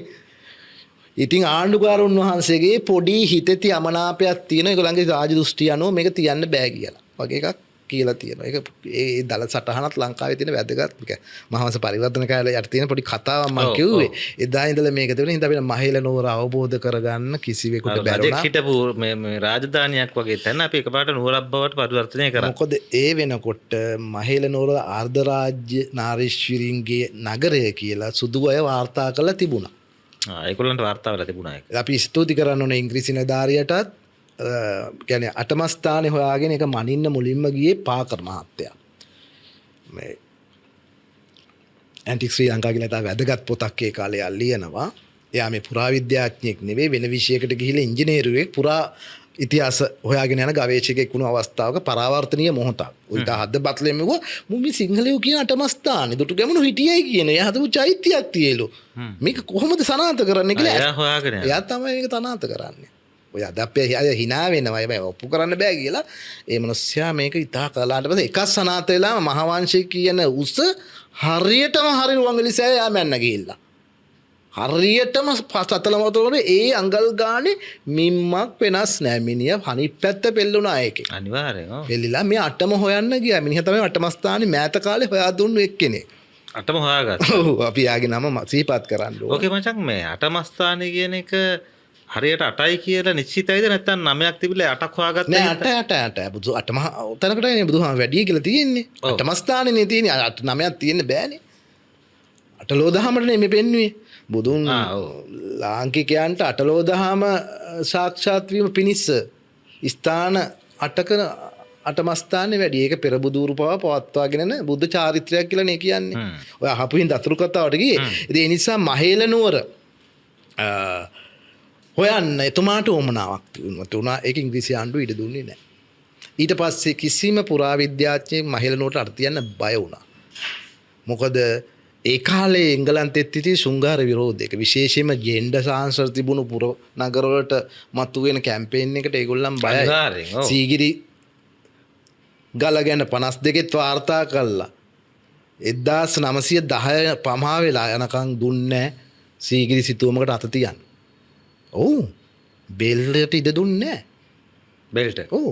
ඇයි තන මඩල පෙන්වීම මේගොල්ලන්ට කරන්න බැරි ඕක අම්මට ඒගොල්ලෝ යනවා. ඒ කාලේ ගොඩක් සිතුවම් වෙන ගොඩක් දේවල් අපි සීගිරි විදිහට කතා කරමු. ඉතින් මහේල නුවරට එහෙම අසතුරුවක් වෙච්ච මං සෑහෙන මහේල නුවරට ගිහිල්ලා හරි මේකකින් ඉන්නේ ඒක ලංකාවේ කතාවේ ඒක ඇතුළු තුන යුදය වාර්තා නොවෙන්න හේතුවක් කියලා අපිට විශේෂයක් නැහැ. වාර්තා වෙන්නේ නුවර වාර්තා කරලා තියෙන නුවරට පසුබිම වාර්තා කරා මේක හරි වැදගත්. මම මහේල නුවර විශේෂයෙන්ම විජිතකල බලකොටත් වැඩිය නූතන කතිකාවතට අපි කැඳවන්න ඕන. මොකද විජිතපුරටත් 4යි මහේල නුවරටත් කුමරු 4යි ගතර කරලා තියෙන්නේ. කුමරු වැඩිම කාලයක් යුද්ධයක් මිනිස වැය කරේ විජිතකල බලකොටුවටයි මහේල බලකොටුවට නෑ. ඇයි විජිත බලකොටුවට දුන්නු ප්‍රධානත්වය මහේල බලකොටුවට අපි දීලා නැත්තේ? මහේ වංශයත් එහෙමම දීලා තියෙනවා. මහාවංශික අමුතු විදිහකට දෙන්නේ. හරිද? අමුතුම විදිහකට දෙන්නේ. මොකද අර විජිත බලකොටුව ගාථා 4යි මේකට ගාථා 1යි වැය කරන්නේ. එකේදී විජිත බලකොටුව නුවරක් කියන්නේ රජෙක් කියන්නේ. ඔව්. අනුරාධපුරේ රාජ කියලා වගේම මේ මහේල නුවර රාජ කියලා කියනවා. ඉතින් මහේල බලකොටුව ඒ විදියට ඒ ශෘංගාර විදි ක්‍රමයකට දිය වෙලා ගියා. කිසියෙක් මැරෙන බෙලි කැපෙන්නේ නැති හමුදාවක් වැඩ කරන්නේ නැති මාස 4 සංග්‍රාමයක් නැති දෙබැල්ලෝ දෙපැත්තටම ඉඳන් මන්ත්‍රණ කළ කාලයක්. ඉතින් ඕගොල්ලන් අපි දැන් දැනගන්න ඕන දුටුගැමුණු කුමරු මේ පැත්තෙන් යුද්ධ නොකර 8 දෙනත් එක කරපු මන්ත්‍රණය කුමක්ද? සද්ධාතිස්ස කුමරු කරපු ටික මං කතා කරා. දැන් එළාර රජුරු 4 මාසයක් යුද්ධයක් නැතුව මේ ගැමුණුගේ නිහඬකම කුමක්ද? හරිද කර නැව් ටික මචං. මගේ 60000 කොහෙද කියලා කල්පනා කරන අතරේ තමයි මම හිතන්නේ උහුදයින්ට කියලා කෑ ගහන්න නැත්තේ 60000 කෝ යකෝ කියලා. එතකොට මචං දැන් මේ මහේල නුවර ඔය විස්තරේ කියන්නේ නැහැ. විස්තරේ අපිට විත්ති කතාවල පව හරියට කියවෙන්නේ නැහැ. හැබැයි අපි දන්නවා යම්කිසි මන්ත්‍රණයකින් තමයි මේ මන්ත්‍රණයකින් විතරයි මහේල නුවර අසබඩේ රාජධානියට අදාළ හම්බෙච්ච පුරාවස්තු ඔක්කොම කැණීම් සියල්ලයි පාරවල් වජ්‍ර බෝධි ගියපු පාර මේක. දේවසාරාමේ කුඩින් ගියේ චීනු ලියලා තියෙනවා අපි ලියලා තියෙනවා දැන් පාර හොයාගෙන තියෙනවා. ඒ ඔක්කොම වෙලා තියෙන ඔක්කොම සනාත වෙලා තියෙනවා. ජනක විත්ති ගැනීම වලින් මම කියලා මේකයි තියෙන්නේ. තව පාද ගන්න පුළුවන්. මේක ලංකාවේ අර අපි කියපු ඒ රාජ්‍ය දිසානතිය වෙනස් කරත් පණ්ඩුකාභය රජුරෝ කරපු සුසිදි බහුරාජ්‍ය බහුසරාගී රාජ්‍යයේ රාජ්‍ය පදනම හැමම තියාගෙන හිටපු රජුරෝ හිටපු තැන. රජ ඒකයි ඒක නුවරක් විදිහට නම් කරන්නේ. ඒකයි රජෙක් කියලාත් ඒකට කියන්නේ කියන එක කියන්නේ ඒක වෙන අමුතු විදියකින් ගත්ත. ඔය අනුව තමයි මේක අපි කිව්වනේ මන්ත්‍රණ යුද්ධයකින් සිද්ධ කළා. කරලා ඊට පස්සේ මේගොල්ලන්ට මොකද උනේ? දැන් අපේ 96000 තාම ඇවිල්ලත් නැහැ. දැන් දුටුගැමුණුගේ 8 දෙනත් එක්ක දුටුගැමුණු එළියේ බලාගෙන ඉන්නවා. ඒ වෙලාවේ කියනවා තතෝ නුරාද නාගරං ආගගච්ඡෝ මහීපති බන්දාරවාරන් නිවාසෙහි පරියතෝ කාසපබ්බතං. කාසපබ්බතේට යනවා. දැන් අපි කාසපබ්බතේට යන්න ඕනේ. ඉන්පස්සු අපිට කෙලිම මිහිපල් තෙමේ ඉන්නේ අතන. මෙතේ තියෙන මිහිපල් වීමේ සටන දැන්. ඒක කසාගල උඩ තියෙන චාරිත්‍රයක් කරන්න. කසාගන්තොට කසාගල තමයි සුබ තැන. මිහිපල් තැන. මේකයි කියන්නේ. තතෝ නුරාද නගරං ආගගංචේ මහීපති. අනුරාධ නගරේ ගත්තෙන් පස්සේ අනුරාධ නගරය කියන එක ගන්න තියෙන අග්ගගච්ඡෝතේ පිහිටීම් භූවාසිය තියෙන තැන තමයි කසාගල මුදුන. කසාගල නගින්න නැතුව මේ සටන ජය ගන්න බෑ. ඒක කඳුරක් නෙවෙයි. ඒක චාරිත්‍ර ධර්මයක්. ඒක තියෙන මහේල නුවරට ඔබ්බේ. ඔබ්බේ. ඒකනේ මහිලනෝර තරණය කරාම අර කඳුළු හත ෂෝට්කට් එකක් හම්බ අරයි වෙනවා. කියලා. ඒක මිහිපල් තැන එතන තමයි රජෙක් බිහි වෙන්නේ. බිහි වෙන්නේ. ඊළඟට එතන මිහිපල් වුණාම මට හම්බෙනවා මිහිපල්. මිහිපල් එලාර. මෙතනට මිහිපල් ගෙනාවා. එලාලගේ දුටු ගැමුණු මිහිපල් බිහි වෙන දවසට අපි යනවා නේද කියලා කුමරු තීරණයක් ගත්තා කියලා මේ කියන්නේ. ඉන්පසු අනුරාධපුර බලා මිහිපල් තෙමේ සුපිරිදු කසාගලින් ඔබ කඳවුරු පිහිට ඊය. කසාගලට ගිහිල්ලා මිහිපල් පදවිය අරගෙන අරගෙන දුටු ගැමුණු ආයි කිසි කලප නොපෙනී ගියා. යුද භූමියේ කොහෙවත් හොයාගන්න නැහැ. 8 දෙනා 10 දෙනා හැර වෙන කවුරුත් දන්නේ නැහැ. දුටු ගැමුණු අතුරු කිසිම සෙනෙකුට දුටු ගැමුණු දකින්න නැහැ. කසාගලින් පස්සේ. කසාගල කියන්නේ මචං නගින්න තියෙන කන්දක් වගේ තැනක්ද? කසාගලක් රුහුණේ හම්බන්තොට වීර කැටි අසබඩ ප්‍රසිද්ධ තියෙනවා. ඒ වගේම අනුරාධපුර අසබඩ ලංකාවේ කසාගල් දෙකක් තියෙන ගල් දෙක නැගපු මිනිහා ඉතිහාසයේ හැමදාම නැග්ගා උඩට. මං කියන්නේ භූමි අයිතිකර ගැනීමත් මං කියන්නේ උඩ ගල නැග්ගා කියන අදහසෙන් විතරක් නෙවෙයි. ඒ භූමි දෙකේම චිරාගත ඊටාම පෞරාණික ශාස්ත්‍ර ගුරුකුල තිබිච්ච කසාගල. ඒ කියන්නේ කාස පබ්බතීන් කියන්නේ කාස පබ්බතය කියන්නේ මොකද්ද කියන පරිවර්තනය ලියුවාම මහිල නූර වගේ නවතින්න වෙන මට ඒක කියන්න. ඒක විශාල කතාවක්. විටින් විට අපිට කාස පබ්බත හම්බෙන හින්දා අපි කෙමෙන් අනුරාධපුරට යමු. කාස පබ්බත එකක් තියෙන්නේ වීරකැටියේ හම්බන්තොට දිස්ත්‍රික්කයේ බෙලියත්ත මූකිරිගල ආසන දෙක අතර බද. ඒක කඳ කුමුරුත් ඇවිල්ලා කසාගල නැග්ගට පස්සේ තමයි එයාට කන්ද කදිර දේවාලට මිනිස්සු ඉඩම දුන්නේ. හරිද? ස්කන්ධ කුමාර නම් ඔහු හින්දු.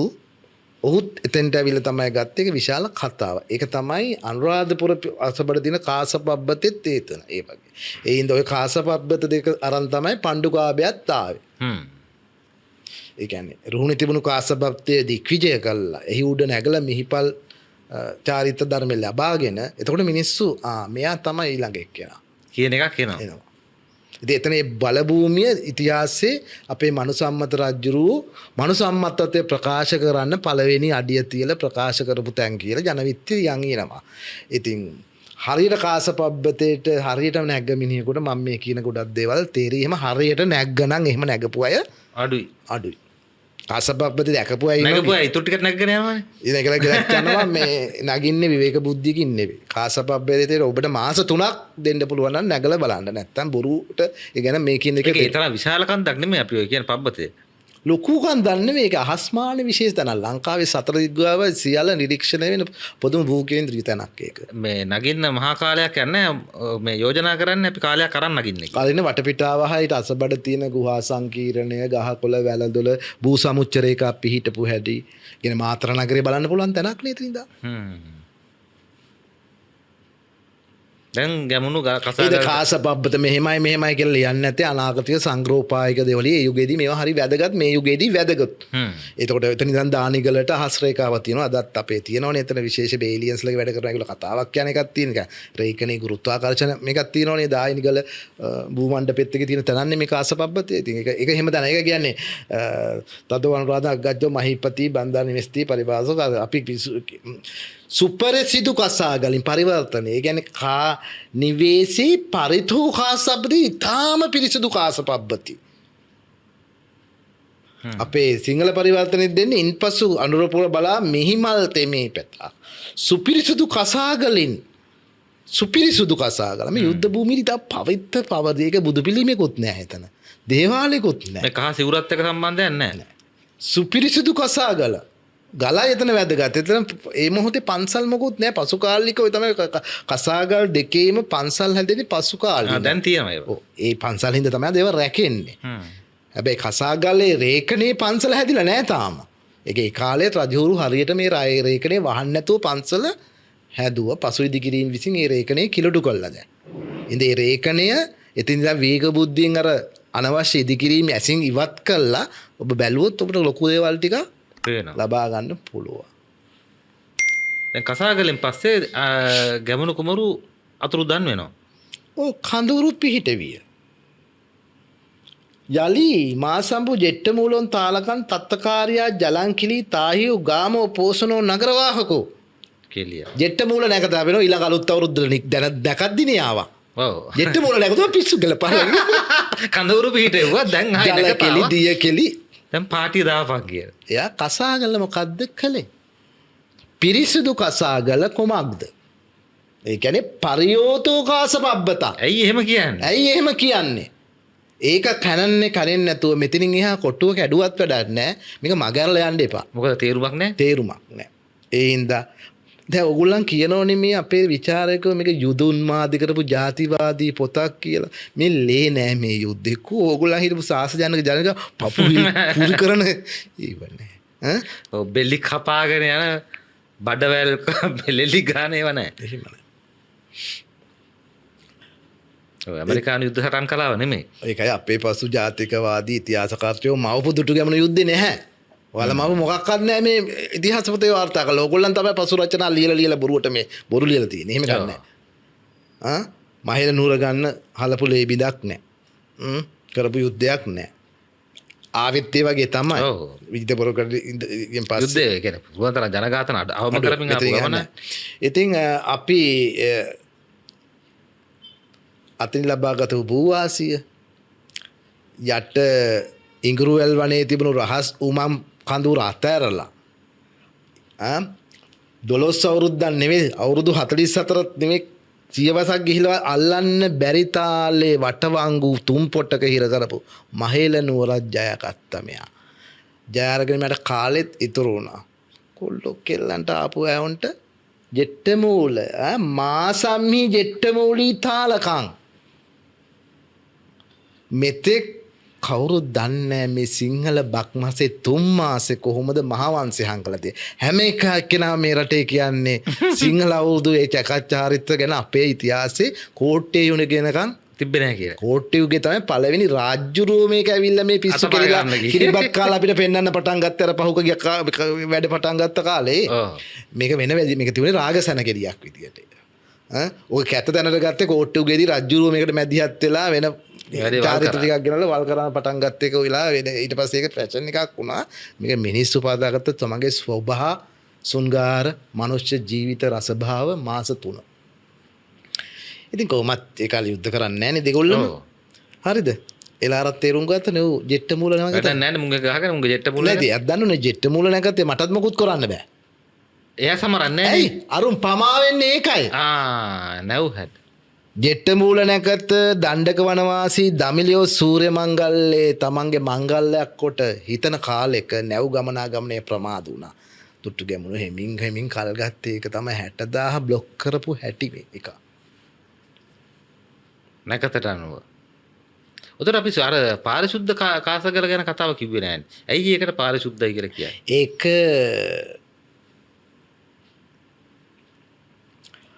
කාස පබ්බතය ගැන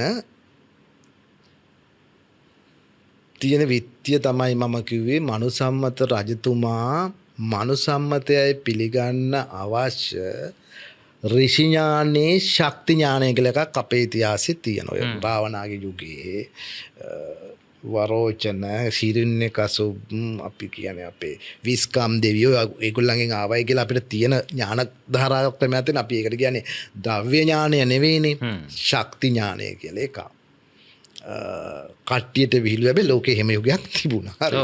ආබස්සර බ්‍රාහ්මණ ලෝකවල වෙන තලෝලිංගෝ ගනුදෙනු කරන වෙන එකක් නේ ඒකේ හරි. ඒක වෙන විද්‍යාවක්. වෙන විද්‍යාවක් ඒක. හරිද? ඒ විද්‍යාව අද පුරන්න බෑ. අද පොල් ගහගෙන නගින්න බැරි නම් ඉතින් ඒ තව ටික කාලයක් පොල් ගස් නැග්ගේ නැහැ කියලා. නැග්ගේ නැහැ කියලා. ඇත්තටම පොල් ගසුත් පොඩි කරනෝනේ අපි අඩි 100 පොල් ගහන්න නැග්ගෙක්කොත් අවුරුදු 50කින් පිළිගන්නේ. විෂුවල් කරගන්න බෑ ඇත්තට මිත්‍යාවක් වගේ කියලා මිත්‍යා කියන පුරාවෘත ගණයට ඇල්ති වෙන ඒ වගේ එකක්. ඉතින් ඒක වෙන තලයක තිබුණොත් ඒක මේ ඕක මේ හින්දු පුරාණේ කතාවට සම්බන්ධයි.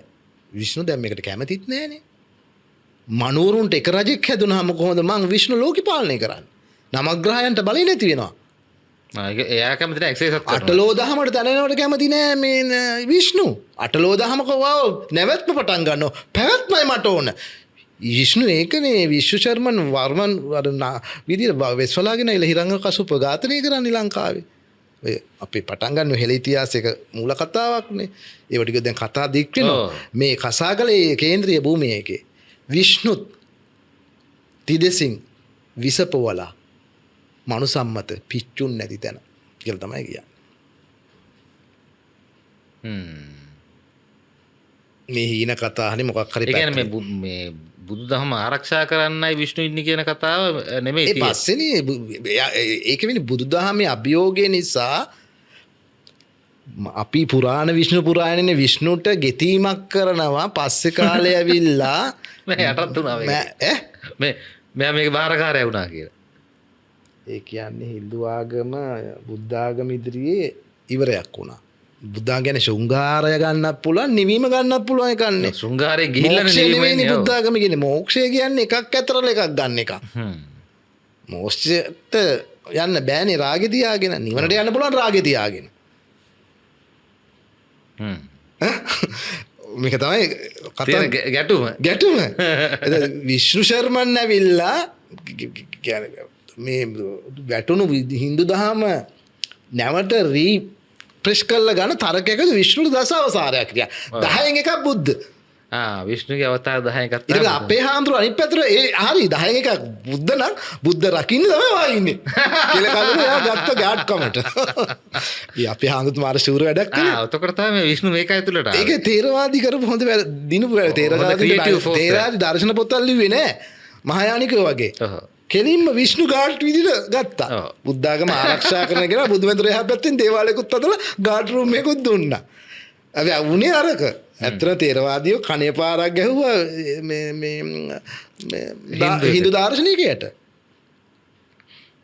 ඉන්දියාවේ හාමුදුරුවෝ බයේ පලා ගියා ඒ විශ්ව ශර්මන්ගේ මේ දාර්ශනික පුබුදුව ආපු වෙලාවේ. දසමහවතාරයෙන් එකක් කියලා කිව්වට පස්සේ. විශ්ණු ශර්මන් තමයි ඒක කිව්වේ. ඔව්. හාමුදුරුවෝ බය දුවන ඔය යනකොට ඒක වෙන කතා. ලංකාවේ හාමුදුරුවෝ බයගෙන ලංකාව වාද කරන්න ගියේ නැව්. විෂ්ණු දුන්න කෙලින් 10 එකක් නම් ක්‍රියේටිව් ගුග්ලියක් දැම්ම අනිත් පැත්තේ. අපේ බුදුහාමුදුරුවන්ගේ ආරක්ෂක දෙයියෝ කියලා ගාඩ් රූම් එකකුත් හදලා දුන්නා. ඔතකොට මේ විෂ්ණු ශර්මන්ගේ කතාවෙත් එනවා මේ කසාගල ගැන කතන්දරේ.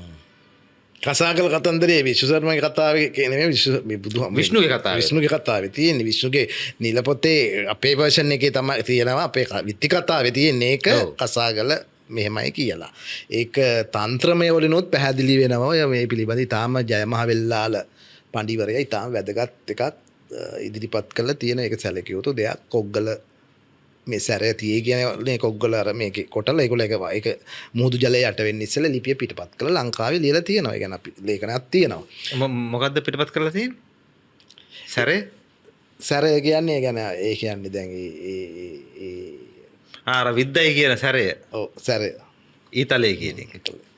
එතකොට මෙතෙක් මනුසම්මතන ලෝක මනුෂ්‍ය චක්‍රවර්ති වෙන හෝමෝසේපියන් හැටි ඉරෙක්ටස් කාලින් ලබන් try කරන්නේ නැතිනේ. අද කරන try කිරීම තර කරන ඕකනේ වරන් ඉන්නේ මනුසම්මත පුරාවෘත්තය කියලා. මේක බැහැර කරන්න එපා. මේක මේ මානව පරිණාමවාදී කතාවේ මාර කතාව මේ මනුසම්මත ළඟ තියෙන්නේ. ආකෘතියක් තියෙන්නේ. ලෝක අධිරාජ්‍ය පිහිටව ගැනීම සඳහා මනුෂ්‍ය ප්‍රජාපාලනය දෙයියන්ගෙන් සත්තුන්ගෙන් ගැලවිලා මනුෂ්‍යයට රාජ්‍ය පවත්ව ගන්න ක්‍රමයේ නෙමෙයි ආවේ. ඒගොල්ලෝ ඉන්න ගම ප්‍රකාශපත් කිරීමේදී හරියක හින්දු බ්‍රහ්මවාදී දේවවාදී හා මේ අර පැත්තෙන් ගත්තම යුදෙව් කොමත් එක හරි ඒක අභියෝගයක් වෙන අවස්ථාවක්. අනික මනුසම්මත කැමරුනේ දෙවරම්වාදී පිළිගන්න. ප්‍රජාවාදී මනුසම්මතවාදිනියගේ තර්කය දෙවරම්වාදී නෙවෙයි රාජ්‍ය ඇදුවේ ආසියානු කියවීමේ. මනුසම්මත මනුෂ්‍යවාදයටයි හැදුවේ. ඒක අපි සෑහෙන්න මේ ආගම් පිළිගත්තේ නැති එක මම දිගටම කියන ලාංකික පොළව. ඉතින් මේ ඒ හින්දා සුපිරිසුදු කසාගල බුදු පිළිමයක් තිබුණු බුදුන් වැඩිය හින්දා නෙවෙයි පිරිසුදු. විෂ්ණුට දවා හලු කළ නොහැකි වූ පිරිසුදු කම කොමක්ද? විෂ්ණුගේ තිදසේ කිනරක් වැදිලා අලු නොවුණු තැනක් නෑ. ඊශ්වරනේ. අනිවාර්යයෙන්. ඊශ්වරගේ කනේ ඉන්ද්‍ර විශ්වර අපි දන්නවනේ හින්දු කතා වස්තු උනගෙන සාමාන්‍ය අර්ථය දන්නවනේ. මේක මාර කතාවක්. මේ ලංකාවේ මාර කතාවක් ඒක. හින්දු කරණයක් නොවි අපි කොහොමද හිටියේ සියලු දේවල් වලින් ಭಾರತකරණය වෙමින්. ඔව් අපි මේ කතාව ඊළඟ කැලලට ගැට ගහනවා ගැට ගහලා හින්දු කරණය නොවි හිටියේ. මහා බ්‍රහ්ම පිළිනෝගෙන නෙමෙයි. ඔව්. ඒක මාර එකක් ඉතින්. ඉතින් මේ මෙතනත් කරන ලොකු කාර්යයක් පරිතෝ කාසපබ්බතෝ වචනය ඇතුල් කොට මේක පුවත මගනහර මහානාම හාමුදුරුවෝ ඓතිහාසික ලෝක ඉතිහාසයේ මානව පරිණාමයේ බිමක්. ඔය කතාව සංකේතී විදිහට තේරුම් ගත්තත් ලෝකේ හිටපු බලවත්ම අධිරාජ්‍ය නායකයා විෂ්ණුනේ. මනුෂ්‍යත්වයත් යටත් කරගන්න කෙනානේ දිව්‍යනේ. ඔහු කරපු අරගලය පරද්දපු ගල් දෙක. එලාරත් ඒකක්නේ එක පැත්තින් කරන්නේ මේ සංගාරයද ගැන. ඒක මාර කතාවක් මේ විත්තිය ඇතුලේ සහ ඒක තමයි ඒකට කියන්නේ එතන මේ ලියන කාලෙත් ඒක ඉතා මෑතක වෙනකම්ම සියලු දෙනාම පන්සල හැදුණට පස්සෙත් සුවිශේෂ කාර්යයන් සිද්ධ වෙනවා කියලා හිතලා පොඩි වන්දනාමාන කරන තැනක් බවට පත් වෙන්න මේක බලපානොත් මේක මහා වංශ කතුවරයා මේකේ මුල් පියවිය ලියන්නේ ඒකයි මේ. පරිතෝ කාස පබ්බතා.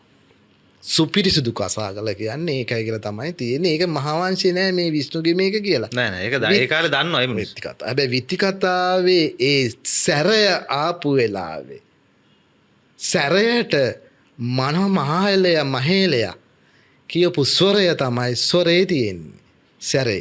සැරේ කියලා අපේ දලබිසෝ කවි පොතක් ලිව්වා. ඔය අහන හින්දා මට දැන් කතාව කියන්න වෙනවා. ඔව්. දලබිසෝ කියන්නේ අපේ හිටපු රැඩිකල් කවිය. දල කියන්නේ ඒකනේ රැඩිකල් කියන අර්ථය. පාලි අර්ථය දල රැඩිකල් මනේ විරෝධාකල්පීය බස්වහරක් වගේ. ඒ කියන්නේ මේ නන්දාමාලගේ පවන වගේ එකක් නේ. පවන වගේ විරෝධයක් කියන එක නෙවෙයි. කියන්නේ පවන ප්‍රසංගය වගේ රාජ විරෝධී එකක් නෙවෙයි. භාෂාමය මේ ආට් ඇතුලේ එන විරෝධාකල්ප. විරෝධා භාෂා. සිස්ටම් එකකින් කවි ලියපු කවියෙක් හිටිය දලබිසෝ කියලා. දලබිසෝ කියන මහා වංශය තියෙනවා. මේ කාන්තාවක් නෙමෙයි මේ පිරිමියෙක්. දලබිසෝ කියන්නේ. පුරුෂයෙක්ද ගැහණියක්ද මේ? දලබිසෝ සලබිසෝ දෙන්නෙක් ඉන්නවා. විවාදයක් තියෙනවා දලබිසොත් අර්ධනාරි අර්ධ පුරුෂ කියලා. මේගොල්ලෝ කවි ලියනවා. මේගොල්ලන් ලංකාවේ පෙළපු කවිය 12 දෙනාගේ එක්කෙනෙක්. අග්බෝගේ රාජසභාවේ හිටව මහා කවිය 12 කියලා ඔය ලංකාවේ තියෙන 12 මහා ගේන් දෙන්නේ.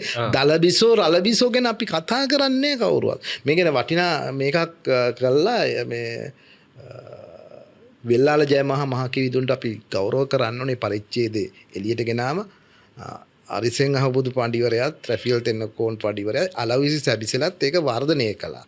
එතකොට ඒකේ සාක්ෂි දුන්නේ කොග්ගල මේ අර දියට තිබිච්ච මේකේ ඒ ස්වරය ලියලා තිබ්බා. ඒ ස්වරය මේගොල්ලන් තියෙන එක අදත් ගියාම බලන්න පුළුවන්. ස්වරය කියලා කියන්නේ මොකක් හරි මනුසම්මත කරපු ස්වරය තියෙනවනේ. ස්වරයේ අක්ෂරය තියෙනවනේ. ස්වරය කියන්නේ අක්ෂරයක් නේ. ඒ ස්වරය ඒ අක්ෂරය ස්වර වාක්‍ය වෙලා පිටවෙච්ච ස්වරය. ඒක සුපිරිසුදු ස්වරයක්. ඒක ලියලා තිබ්බා කියලා කියන්නේ. ඒක කොග්ගල කන්දයට ලියලා තිබිලා ඒගොල්ලන් හොයාගෙන ඒගොල්ලන් පිටපත් කරලා මේකක් කියනවා. ඉතින් ඒවා මේ රූපී අදත් බලන්න පුළුවන් දියට දැනුත් ඇති. දැනුත් ඕන කෙනෙකුට ගිහිල්ලා දියට කිලෝමීටර භාගයක් විතර ගිහිල්ලා ඒක බලන්න පුළුවන්. ඒක පොත්වලට අරන් පිටපත් අරන් පින්තූර අරන් තියෙනවා. ඒක හැබැයි අර සාකච්ඡාවට එන්නේ කියවන්න බැරි සංකේතයක්. කියවන්න බැරි ඒවට තියෙන සංකේත කියලා දාලානේ. ඔව්. අපි නොදන්න අක්ෂර වර්ගයක් තියෙනවා. අපි නොදන්න අයන්නක් තිබුණා. අපි නොදන්න ශබ්ද වර්ගයක් තියෙනවා. ඉතින් ඒක තමයි තන්ත්‍ර මන්ත්‍ර කියලා දාලා තියෙන්නේ. ස්වරයක් තන්ත්‍රයක් යයි කියන සංකේතයක් විදිහට පිළිගන්නවා. හැබැයි ඒක මානව සංකේතයක් කියලා පුරා විද්‍යාඥයෝ තේරුම් ගත්තා. එතෙන්ට ආතසික්ලාකුත් ගිහිල්ලා හොඳ වටිනා ඉංග්‍රීසි ලියවිල්ලක් ලියලා තියෙන එක අපි කියවම් පිළිගන්නේ නැහැ නේ. ආතසික්ලාගේ ලියවිල්ලෙන් කිව්වම පොඩ සුද්දෙක් නේ. ඒතර පිළිගන්න. අපි මෙතනදී මේ අදට නවත්තලා කතාව මේ අපි ඊළඟ සුමානෙට තියාගමු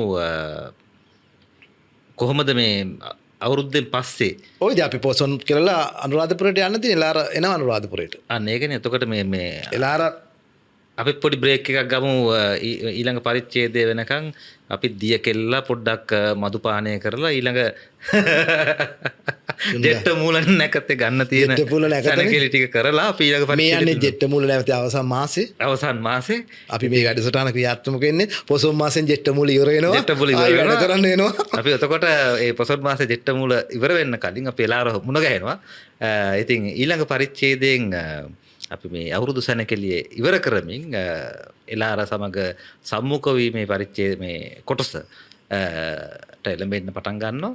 ඉතින් එතෙක් මේ කතාව මෙතනින් නතර වෙමු. ගිල්ලෙන්න. ඉතිහාස ශෘංගාරේ ආලනුරා ඕවිල්ලේ හයිවාරු හැන්දෑවේ ආතල් කෝටියයිනේ. ඉතිහාස ශෘංගාරේ ආලනුරා ඕවිල්ලේ හයිවාරු හැන්දෑවේ ආතල් කෝටියයිනේ. අක්කරවත්තයි කියන්නේ ධර්මෙයි පැන පැන අහන්නේ. වාරු කයිවාරු වාරු කයිවාරු ඉතිහාස කයිවාරුව ඉතිහාස කයිවාරුව